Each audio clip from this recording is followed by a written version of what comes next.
Hi everyone, welcome back to my channel. Today we're making a pillow that is so cute it might actually fix your life, or at least your couch. This pillow is inspired by the Sabrina Carpenter feather map from Just Dance 2026. Because if I can't dance like Sabrina, at least my decor can try. The pillow's crafting level 2 stars, effort level megastar. Do I know the actual dimensions of the pillow from the game? Absolutely not. We're not that advanced here. We're working with vibes, intuition, and mild delusion, the holy trinity of DIY. So, the fabric I used is cotton canvas, because I'm poor and that's what I already had lying around. If you have a prettier fabric, use that. If you have a worse fabric, also use that. Honestly, who's gonna know? Not Sabrina Carpenter. I started off by making a pattern to figure out how big I think the pillow should be. The finished size is about 30 cm tall and 35 cm wide. The ruffle is 8 cm wide and 310 cm long. Yes, 310 cm. This ruffle is longer than learning a hard difficulty choreography. Gathering that much ruffle is basically a workout. I burn more calories than I do playing Just Dance. The outer edge of the pillow measures around 110 centimeters. Also, please ignore my nail in this video, it currently looks like Edward's skin for reasons we do not discuss. We are sewing, not doing a dermatology tutorial. After that, I traced the pattern onto the fabric, cut out the front and back pieces. I didn't add extra seam allowance because it's already built into the pattern. We love efficiency or laziness. Sometimes they're the same thing. And I sewed everything together using one presser foot width, which is basically the sewing equivalent of just guess but act confident. If you mess it up, don't worry, pillows are soft. They forgive you.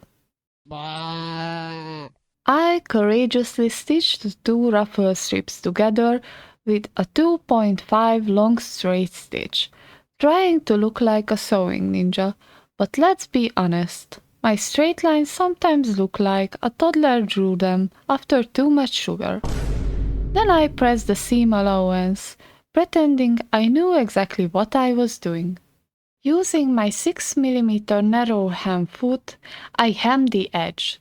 A small step for ruffles, a giant leap for my fragile ego, because hemming neatly is apparently rocket science when you're me. Then came the legendary gathering phase. I sewed the straight line to gather the terrifying 3-meter strip down to a humble 110 cm.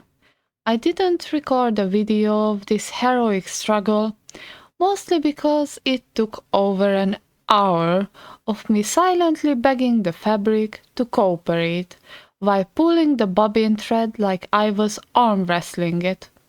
At some point, I'm pretty sure the ruffle was mocking me. Once I finally managed a somewhat respectable ruffle density, I stitched it down so it wouldn't throw a tantrum later. A quick press made it behave for the next step, mostly because I was afraid of what it might do otherwise. Then I folded the ruffle right sides together and stitched it into a loop, pretending I was a master of sophisticated pillow design, while secretly just hoping the ruffle wouldn't rebel before it hit the pillow panel.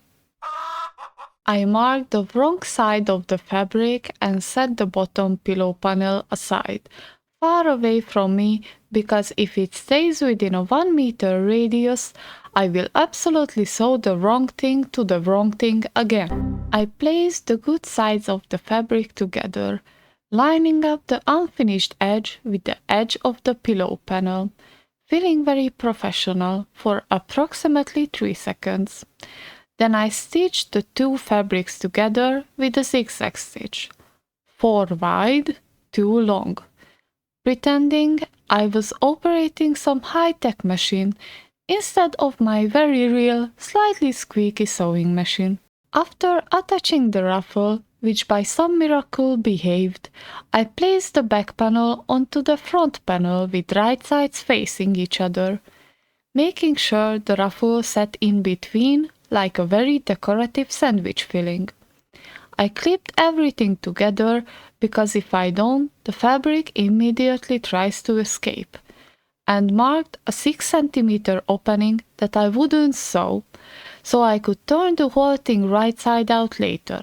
I highly recommend placing this opening somewhere along a nice straight edge.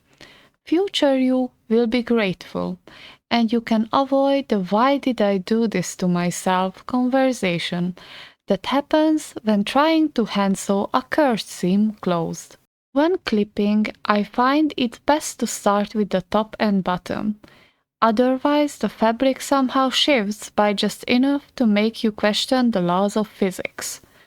I first went over the whole thing with a zigzag stitch and then added a straight stitch on the inside of the zigzag. This was partly for extra security and partly so I could pretend I really know what I was doing. Honestly, the only reason I used the zigzag stitch was because it makes everything a bit more forgiving. If you prefer, you can sew everything with a straight stitch, and if your lines aren't perfectly straight, trust me, neither are mine. That's the magic of pillows. Once they are stuffed and fluffed, nobody can tell what happens inside. Hopefully. Making this pillow taught me at least two things. 1. Fabric has a personality, a mischievous one. 2. Clips are tiny heroes that save us from ourselves. So, if your project looks slightly chaotic in the process, don't worry. You're in excellent company, and in the end, the pillow will still look great. At least from the front. And really, that's what counts. I turned the pillow right side out, finally. It only took me a few tries to figure out which side was actually the right one, because apparently fabric can have an identity crisis too. I used a pen to help shape the tip of the pillow into a sharp point, because of course my pillow deserves a perfectly crisp tip, even though I can barely keep my own life in a straight line. Next, I cut open the prototype pillow, yes, the one that was stuffed with all the filling like a pillow version of a stuffed turkey, and transferred all the lovely fluff into the purple pillow. This part went surprisingly well, mostly because the filling seemed to enjoy the new home. It was like a mini moving party. Once the pillow was well stuffed, I hand-stitched the 6 cm opening I left for turning. I'm not sure why I did this by hand, maybe because it makes me feel like a sewing wizard, or maybe because I just couldn't find the right attachment for my machine.